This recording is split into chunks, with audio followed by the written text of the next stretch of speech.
তারা দেশ জাতির কল্যাণে নিবেদিত, তারা দেশের জন্য রাজনীতি করে। কোনো খুনি কোনো রাজনৈতিক দলের সদস্য হতে পারে না। তাই আমরা বলবো যারা খুনের সাথে জড়িত, মারপিটের সাথে জড়িত, তারা কোনো রাজনৈতিক দলের সদস্য, তারা হচ্ছে সন্ত্রাসী। আমরা সন্ত্রাসীর দ্রুত সর্বোচ্চ বিচার চাই। সাংবাদিক তুহিন ভাইকে যে নৃশংসভাবে হত্যা করেছে, এইটার প্রতিবাদের জন্য আমরা রাস্তায় নেমেছি। প্রয়োজনে এর থেকে আরো বেশি বড় কর্মসূচি যদি করতে হয় তা আমরা পালন করব। আমাদের শুধু গাজীপুরের তুহিনই না, সারা বাংলাদেশে অনেক সাংবাদিক নির্মম হত্যার শিকার হয়েছে। আমরা আর চাই না কোনো সাংবাদিক হত্যা হোক, কোনো সাংবাদিক নির্যাতন হোক। আমরা সরকারের দৃষ্টি আকর্ষণ করছি, সাংবাদিকদের নিরাপত্তার জন্য একটি আইন তৈরি করা হোক।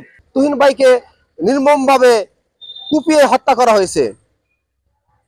এই হত্যাকারী যারা করেছেন, যে আসামি, তাদেরকে কিন্তু ইতিমধ্যে গ্রেপ্তার করা হয়েছে। কিন্তু আমরা চাচ্ছি যে গ্রেপ্তারকারীদের বা দোষী যারা, তাদেরকে দৃষ্টান্তমূলক শাস্তি দ্রুত তাদের বিচার বাস্তবায়ন করতে হবে। সেই দাবিতেই কিন্তু আমরা এই সাটুরা প্রেস ক্লাবের আয়োজনে এই মানববন্ধন করছি। বাংলাদেশের সংবিধানের ৪র্থ স্তম্ভ নামে একটি আছে, যেটি ৫টির মধ্যে একটি, যেখানে সাংবাদিকদের সুরক্ষার কথা বলা হয়েছে।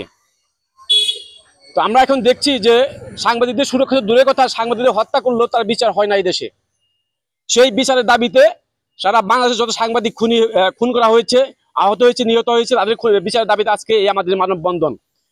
পরিশেষে গত ৫ই আগস্ট জুলাই বিপ্লবের মধ্যেও আমাদের সাংবাদিকরা এই সংবাদ সংগ্রহ করতে গিয়ে নিহত হয়েছেন, অনেকে আহত হয়েছেন।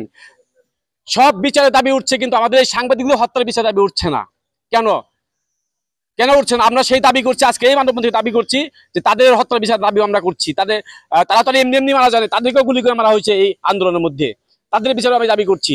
সেই সাথে আমার প্রিয় সহকর্মীদের উদ্দেশ্যে বলতে চাই দুটি কথা। সেটা হলো যে আপনারা যারা মাঠে এখন কাজ করবে, আপনারা জানেন দেশে এখন আইন শৃঙ্খলা বলতে নেই। যা হচ্ছে মব জাস্টিসের মাধ্যমে সবকিছু করা হচ্ছে।